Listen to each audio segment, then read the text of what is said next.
আসসালামু আলাইকুম। আমি তারিকুল আমিন। আমি আজকে কথা বলবো শিক্ষক লাঞ্ছনা নিয়ে। তোমরা যারা শিক্ষকদেরকে অপমান করছো, লাঞ্ছিত করছো, অপদস্থ করছো এবং তাদেরকে অপমান করে তাদেরকে পদত্যাগ করার জন্য উদ্যোগ নিয়েছ এবং তাদেরকে যেভাবে জোতার মালা পরাচ্ছ এবং তাদের গায়ে হাত তুলছো, এটা কি ঠিক? তোমরা তাহলে কি শিক্ষা নিচ্ছ? তোমাদের বাবা মা তোমাদেরকে কি শিক্ষা দিচ্ছেন? যারা শিক্ষক তারাও তো কোনো না কোনো সন্তানের বাবা মা, তাই না? তাহলে তাদেরকে এভাবে অপমান করছো, এটা কি ঠিক? তোমরা কি শিক্ষা নিচ্ছ? তোমরা কি শিক্ষাগুরুর মর্যাদা কখনোই পড়োনি? একজন শিক্ষক যদি অপরাধ বা অপকর্মের সাথে জড়িত থাকে তাহলে দেশে কিন্তু আইন আছে, আদালত আছে। তাই তোমাদের এই জাতি তোমাদেরকে যত ঘৃণা না করে, আমি আকুল আবেদন করে তোমাদেরকে বলবো, দয়া করে তোমরা কেউ শিক্ষকদেরকে লাঞ্ছিত করো না, তাদেরকে অপমান করো না। তারা নিজের যোগ্যতায় কিন্তু আজকে এত দূর এসেছে।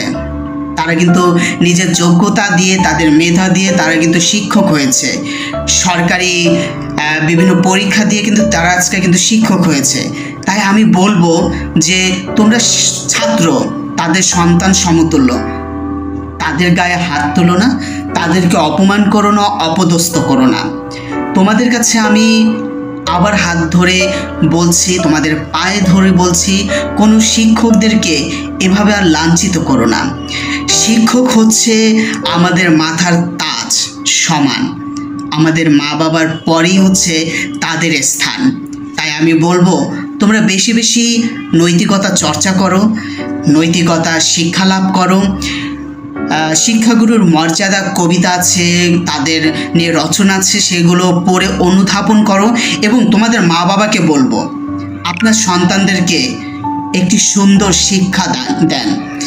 আজ আপনার সন্তানরা শিক্ষকদেরকে এভাবে অপমান অপদস্থ করছেন, এটা আপনাদের পরিবার থেকেই শিক্ষাটা নেওয়া উচিত। কিন্তু আপনারা এখন মানুষ ভাবছে যে এই শিক্ষাটা হয়তো বা আপনারা দিয়েছেন, কিন্তু আমি মনে করি কোনো পিতামাতা কখনোই সন্তানদেরকে এ ধরনের শিক্ষা কখনোই দেয় না। ওরা হয়তো বা একটা ভুল করছে, কারণ মানুষ মাত্রই ভুল, সেই ভুলটা সংশোধন করে দেওয়াই হচ্ছে পিতামাতার কাজ।